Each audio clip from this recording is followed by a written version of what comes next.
اور جلسے میں تشریف لائے ہوئے تمام فلیس منا، جس نے ہمیں دھوکہ دیا،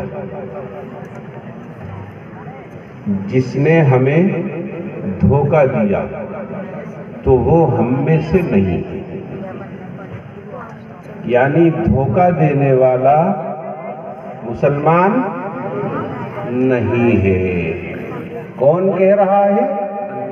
جناب رسول اللہ صلی اللہ علیہ وسلم۔ لیکن آج کا انسان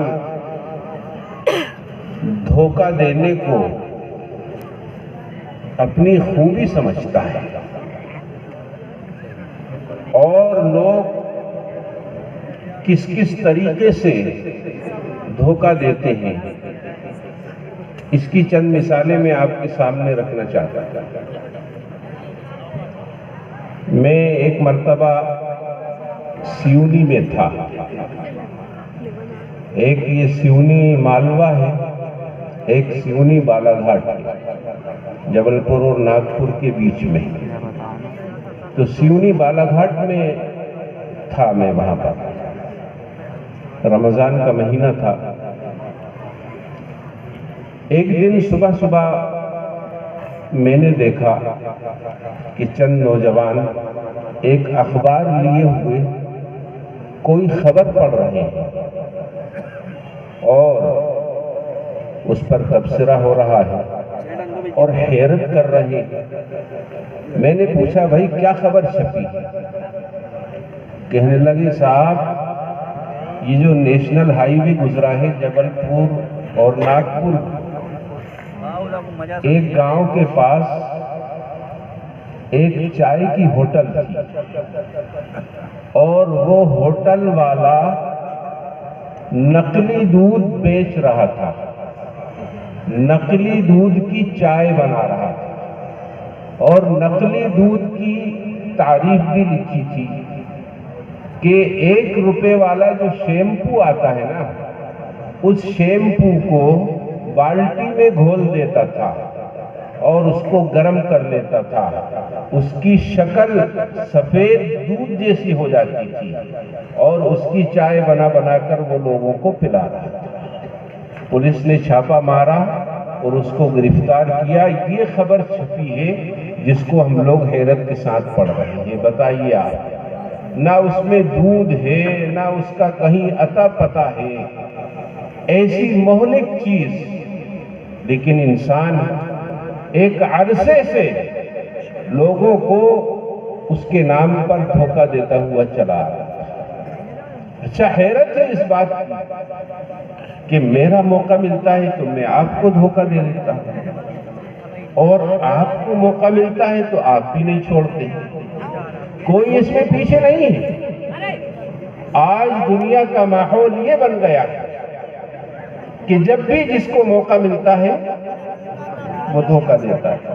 بھائی باتیں کرنے آپ لوگ آئے ہو تو پھر ہم بیٹھ جاتے ہیں، کوئی مطلب نہیں ہے۔ بالکل باتوں کی آواز نہیں آنا چاہیے، نہیں آئے گی نہیں انشاءاللہ، اسٹیج پہ سے بھی نہیں آنا چاہیے۔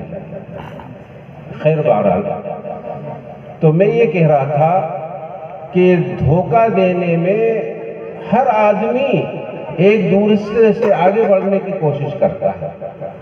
دیکھو ایک واقعہ چھوٹا سا، ایک شخص کے پاس پھٹا نوٹ تھا، پھٹا ہوا نوٹ۔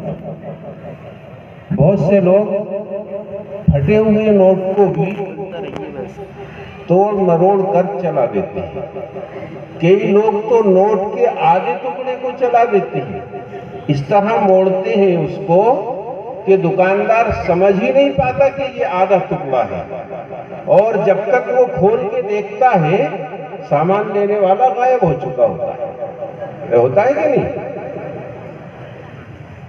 میری ایک دکان ہے، ہمت کہنا صاحب اپنا قصہ سنانے لگے۔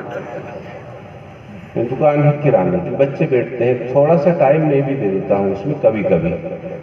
میں نے دیکھا ایک 5 سال کا بچہ، 5 سال کا بچہ ایک نوٹ لے کر آیا جو 4 ٹکڑوں میں تھا، اور ٹیپ سے چپکا تھا. اللہ صاحب چیز دے دو. میں نے کھول کے دیکھا. میں نے کہا بیٹا یہ نوٹ نہیں چلے گا, دوسرا لے کر آ. دے دیجیے صاحب. میں نے کہا نہیں. گیا اور اس نے اپنے دوست کو وہ نوٹ دیا اور کہا کہ مجھے تو پہچان لیا یہ نوٹ, اب تو لے کر جا. اور ایسا کر, پہلے چیز لینا, پہلے چیز لینا, بعد میں نوٹ دینا. دیکھو آپ آج کے بچے بھی شیطان کے باپ بنے ہوئے. کیا کہتا ہے, پہلے چیز لے لینا, بعد میں نوٹ دینا. وہ آیا. خیر میں سمجھ گیا کہ یہ اسی کا بھیجا ہوا ہے. میں نے کہا پہلے پیسے بتاؤ کتنے ہیں تمہارے پاس, کون سا نوٹ. صاحب یہ نوٹ. میں نے کہا بیٹا یہ نوٹ نہیں چلے گا. 3 بچوں نے آ کر اس نوٹ کو میرے پاس چلانے کی کوشش کی. میں نے واپس کر دیا. خیر 1 گھنٹہ میں بیٹھا تھا, میں چلا گیا. اس کے بعد میرا بچہ آ گیا, وہ بیٹھ گیا دکان پہ.